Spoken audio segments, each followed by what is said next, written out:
नमस्कार. BMS second year आगततंत्र एवं विधिवैद्यकचे आज आपण सर्पाचे प्रकार व त्याच्या सर्पविषाचे वेगलक्षण पाहणार आहोत. त्याच्या नोट्स पाहणार आहोत. सोबतच विष वेगलक्षण आपण टेबल फॉर्मॅटमध्ये पाहणार आहोत. तर इथे तुमच्यासमोर तुम्हाला एक चार्ट दिसत असेल.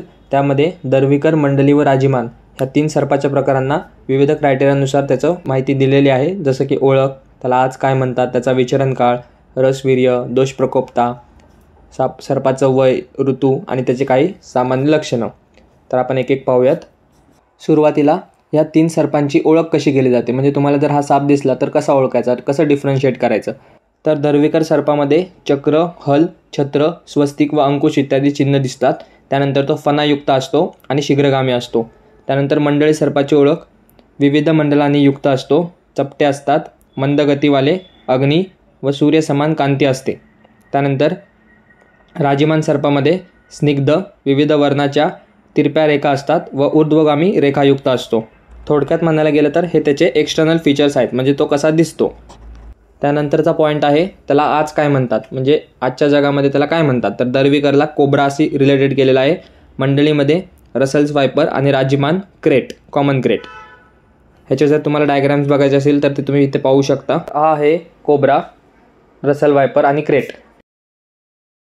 नेक्स्ट आहे त्यांचा विचरण काल. तर दर्वीकर सर्प हे रात्रीच्या 2ऱ्या व 3ऱ्या प्रहरात म्हणजे दिवसा त्यांचा विचरण काल आहे. मंडली रात्रीच्या प्रथम प्रहरात आणि राजीमान रात्रीच्या शेवटच्या प्रहरात. तर हा होता त्यांचा विचरण काळ. विचरण काळ म्हणजे ते जास्त करून ह्या काळामध्ये बाहेर पडतात. तर रस, वीर्य आणि दोष प्रकोपता. सुरुवातीला दर्वीकरमध्ये कटुरस वृक्ष आणि वायूला प्रकोपित करतं. त्यानंतर मंडलीमध्ये अम्लरस, उष्णवीर्य आणि पित्त प्रकोपक आणि राजीमानमध्ये मधुर रस, शीतवीर्य आणि कफ प्रकोप. त्यानंतर सर्पाचं वय आणि त्याचा विष संबंध. तर दर्वीकर हा तरुणावस्थेमध्ये अधिक विषारी असतो, मंडली मध्यम अवस्थेत अधिक विषारी असतो आणि राजीमान सर्प हा वृद्धावस्थेमध्ये अधिक विषारी असतो. त्यांचा ऋतुसंबंध दर्वीकर वर्षाकाळात, मंडली शीतकाळात आणि राजीमान हा ग्रीष्मकाळात अधिक विषारी असतो. त्यानंतर सर्पदंशाची लक्षणं. सर्पदंशाची लक्षणं आपण मागील व्हिडिओमध्ये देखील बघितलेली आहेत. तो व्हिडिओ जर तुम्ही पाहिला नसेल तर नक्की पहा. त्यामध्ये मी तुम्हाला काही ट्रिक्स व शॉर्ट टेबल चार्ट्स देखील दिलेले आहेत. तर यामध्ये दर्वीकर सर्पाची लक्षणं काय आहेत. तर दंशस्थान कासवाच्या पाठीप्रमाणे उभारलेला, त्यानंतर काळा वृक्ष व्रण दातांचे, त्यानंतर त्वचा, नख, नेत्र, दात, मुख, मलमूत्र हे काळे पडतात. डोक्यात जडपणा, वृक्षता, श्वास, कास, हिक्का आणि जांभया, ढेकरा आणि तृष्णा हे दर्वीकर सर्पदंशाचे लक्षणं आहेत. नेक्स्ट मंडली सर्पदंशाचे लक्षणं. त्यामध्ये दंशस्थान पीत लाल वर्णाचे, चपटी व पसरणारी सूज असते, दाह, ओष, क्लेदयुक्त. त्यानंतर मुख, नेत्र, दंत, मलमूत्र, नख हे पिवळे पडतात. तृष्णा, थकवा आणि चक्कर, दाह, मूर्छा, ज्वर, रक्तस्राव व ढेकरा हे मंडली सर्पदंशाचे लक्षणं होते. नेक्स्ट आपण सर्पविषाचे वेग पाहणार आहोत. 7 वेग सांगितलेले आहेत. त्यामध्ये वेग संख्या, त्यानंतर दर्वीकरांमध्ये, मंडलीमध्ये आणि राजीमानमध्ये. त्यामध्ये प्रथम वेगामध्ये विषाचा रक्तात प्रवेश होतो. रक्त दूषित आणि काळे व मुख, नख, त्वचा ही काळी पडते आणि शरीरावर मुंग्या चालल्याप्रमाणे वाटते. मंडलीमध्ये रक्त पिवळे, अंग पिवळे व दाह. त्यानंतर राजीमानमध्ये रक्त पित्तेश्वेत व अंग पांडुवर्णाचे होते. हे प्रथम वेगात होते. तर ह्याची चिकित्सा म्हणून रक्तमोक्षण करायला सांगितलं आहे. चिकित्सा ह्या टेबलमध्ये दिलेली नाही आहे, ती तुम्ही साईडला बघू शकता. ते चिकित्सेचा कॉलम समजावा. द्वितीय वेगामध्ये विषाचा मांसमध्ये प्रवेश होतो. त्यामध्ये दर्वीकरमध्ये मांस दूषित, त्यानंतर अतिकृष्णता, सूज व अंगावर गाठण. मंडलीमध्ये अतिशय पिवळेपणा, दाह, दंशस्थानी सूज व राजीमानमध्ये अतिशय पांडुता, जडत्व व डोक्यात सूज. त्यानंतर द्वितीय वेगाची चिकित्सा म्हणून अगद प्लस मधु प्लस साखर सेवन करायला सांगितलेलं आहे. नेक्स्ट आहे तृतीय वेग. त्यामध्ये विषाचा मेदमध्ये प्रवेश होतो. दर्वीकरमध्ये मेदधातू दूषित होतो, दंशस्थानी सडणे, त्यानंतर शिरशूल व दृष्टीहानी ही लक्षणे दिसतात.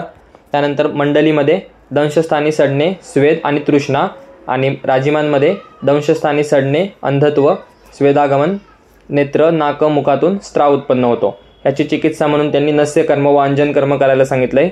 त्यानंतर विषाचा चतुर्थ वेग. त्यामध्ये विषाचा कोष्ठात प्रवेश होतो. त्यानंतर लक्षणं पाहूयात. दर्वीकरमध्ये कोष्ठगत कफ दूषित होतो, लाला, स्त्राव, वमन, संधी, शैथिल्य व तंद्रा ही लक्षणं आढळतात. त्यानंतर मंडलीमध्ये ज्वर व दाह, आणि राजिमांमध्ये डोक्यात जडपणा व मन्यास्तंभ. चतुर्थ वेगाची चिकित्सा म्हणून त्यांनी वमन प्रयोग करायला सांगितला आहे. नेक्स्ट आहे विषाचा पंचम वेग.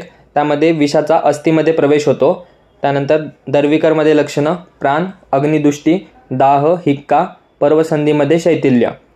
मंडलीमध्ये सगळ्या अंगावर दाह येतो आणि राजिमांमध्ये वाणी अवरोध व शीतज्वर. त्यानंतर षष्ठ वेगमध्ये विषाचा मज्जामध्ये प्रवेश होतो. दर्विकरमध्ये लक्षणं ग्रहणी, अत्याधिक दूषित, त्यामुळे ऋतपीडा होते, शरीरात जडत्व, मूर्छा आणि अतिसार. तर मंडली व राजिमांमध्ये सेम दर्विकरप्रमाणेच लक्षणं सांगितलेले आहेत. त्यामध्ये षष्ठ वेगमध्ये चिकित्सा, पंचम व षष्ठ वेगमध्ये चिकित्सा स्वरूपात शीतल उपचार, त्यानंतर तीक्ष्ण विरेचन करावयास सांगितले आहे. त्यानंतरचा शेवटचा वेग आहे सप्तम वेग. त्यामध्ये विषाचा शुक्र व शोणितमध्ये प्रवेश होतो. दर्विकरमध्ये लक्षणं दिसतात, मुखातून घट्ट कफ निघतो, त्यानंतर शुक्र शोणित वेदना, त्यानंतर चेष्टावरोध, स्वेद, उच्छ्वास थांबणे. तर ही लक्षणं जी दर्विकरमध्ये दिसतात तीच लक्षणं विषाच्या सप्तम वेगाच्या मंडली व राजिमान सर्पामध्ये देखील दिसतात. त्यामध्ये चिकित्सा स्वरूपात अवपीडन नस्य आणि अंजन कर्म करायला सांगितलेलं आहे. तर हे होते विषाचे 7 वेग 3 सर्पांप्रमाणे व त्यांची चिकित्सा. व्हिडिओ आवडला असल्यास चॅनलला सबस्क्राईब करा, व्हिडिओला लाईक करा. भेटूया एका नवीन व्हिडिओमध्ये नवीन टॉपिकसोबत. धन्यवाद. So guys, subscribe Ayurveda Essence for more such videos. You will get all handwritten notes here.